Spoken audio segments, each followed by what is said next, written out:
And so after approaching Mrs. Buchanan with a letter ostensibly written by Victor Lord, you'd reached the end of your rope, is that correct? That's right. She wouldn't budge. And that's when Mitch Laurence showed up from California, correct? He'd heard of your dilemma. Now, how did he fit into this campaign of yours? Well, he made suggestions. He coached me on how to talk to Viki, and he did some research. And that's when he discovered the woman Nicole Smith Was seeing your brother. For the record, that is Harry O'Neill. Yes, and then we pieced everything together, and then, unbeknownst to me, he took a letter that my father, Victor Lord, had written, and he put it inside the program folder of the 50th anniversary banner. And after that, things moved pretty fast. They certainly did. Until he went too far. And how did he do that? He wrote, or shall I say, he forged a letter from Nicole Smith to Viki. Oh, why would he do that? To push her over the edge, and to my knowledge, he has at least since then, he's written one letter, maybe even two. Your Honor, I would like to draw the court's attention to Prosecution Exhibit D. Is this one of the letters?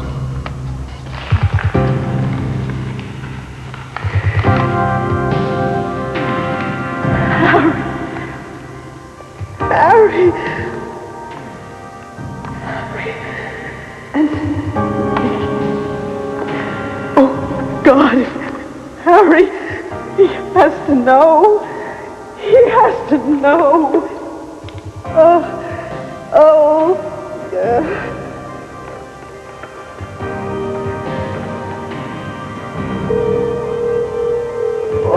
Lord Manning, Jensen speaking. Mr. O'Neill, please. Hold on a minute, I'll see if he's here. I'm sorry, he's not in. Any message? Yes. Tell him Victoria Buchanan called. And I would like him to come to Llanview, my house. Just as soon as he gets this message, it's very urgent that I speak to him, please. Well, sure thing, Mrs. Buchanan. Thanks. But you did everything in your power to persuade Mitch not to send those notes. Is that right? Yes, I did, and he promised me he would not send them. And that last one, you never saw it. Is that correct? No. Because believe me, if I had, Harry O'Neill would never have gone to that room at 432 Jameson Street.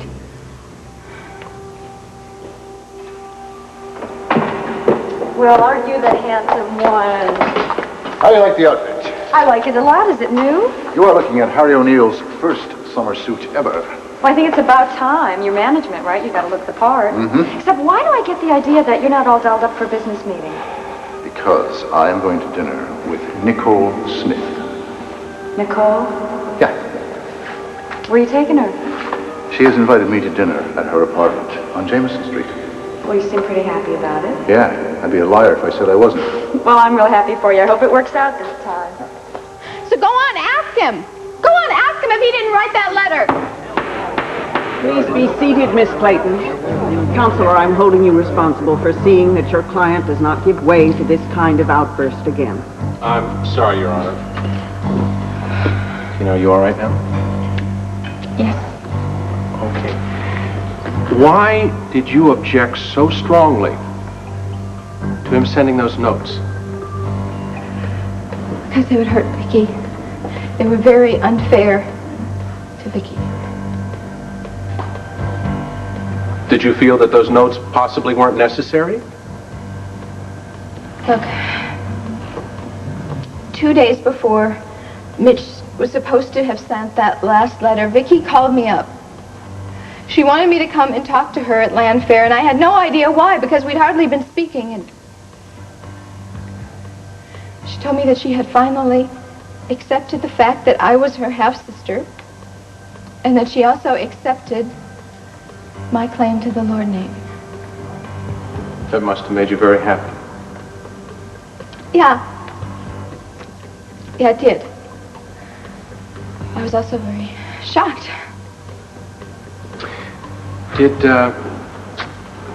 anyone else witness this conversation? Clint did. Mr. Buchanan. So both of them could corroborate your testimony? certainly hope so. All right. Now let's go back to the events of July the 12th.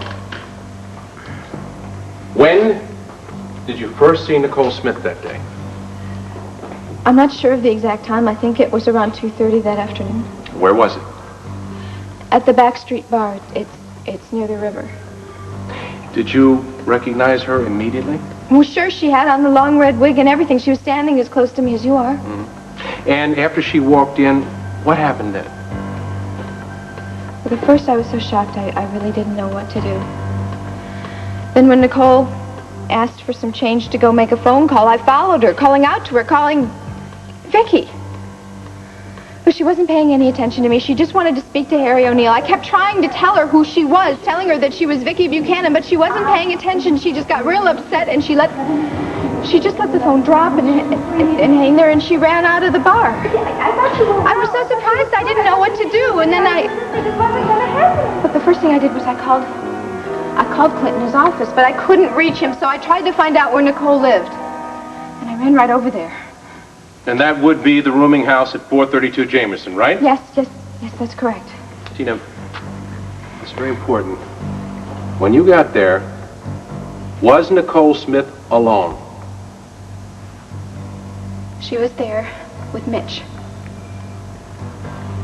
That would be Mitch Laurence, correct? Yes, it was him. Now, I must object. Your Honor, this story is obviously a fabrication. I suggest it has been carefully rehearsed down to the last cheerful... Counselor, if you want to counteract... I cannot simply...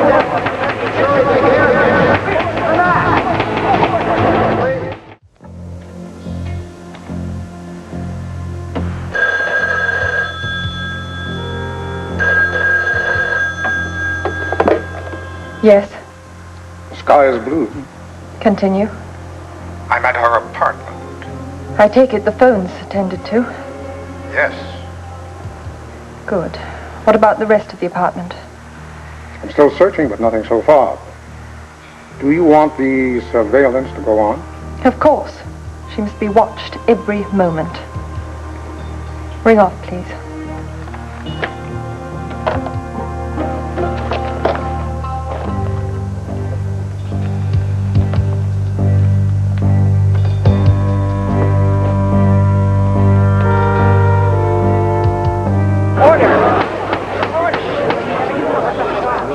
I'm going to sustain your objection, Mr. Callison. Exception. Noted. You must lay your groundwork, Mr. O'Neill. I'm just trying to save the court time. I understand, but nevertheless. Thank you, Your Honor.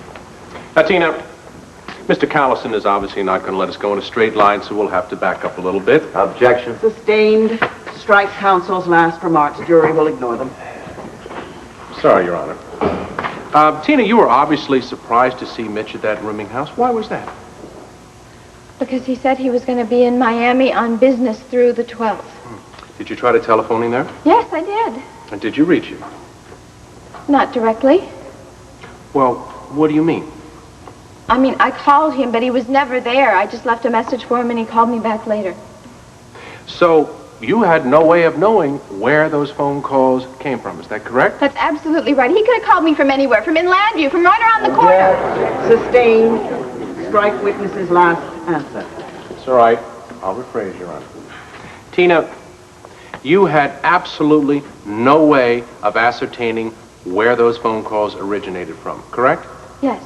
Your Honor, I must object further. Mr. Lawrence's presence in Miami has been thoroughly established. He signed room service bills. He purchased drinks by the pool. He accepted those telephone messages from... So you followed my instructions to the letter. I kept a low profile. I didn't get too chummy with anybody. But you were seen in and around the hotel. Every day. Where? The bar, the coffee shop, restaurant. Mr. Block, this is one of the easiest assignments that I've ever had.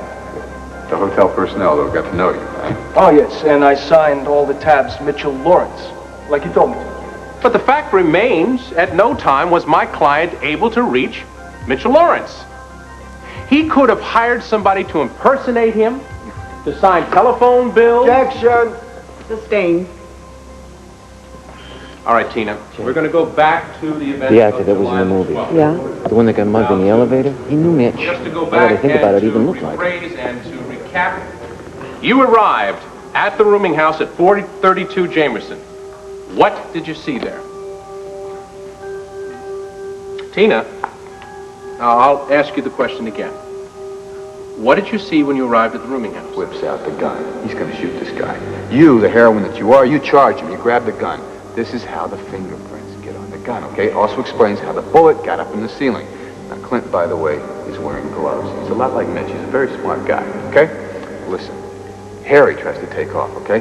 Clint says, stop! He turns around, ba-boom! Clint shoots him right in the heart.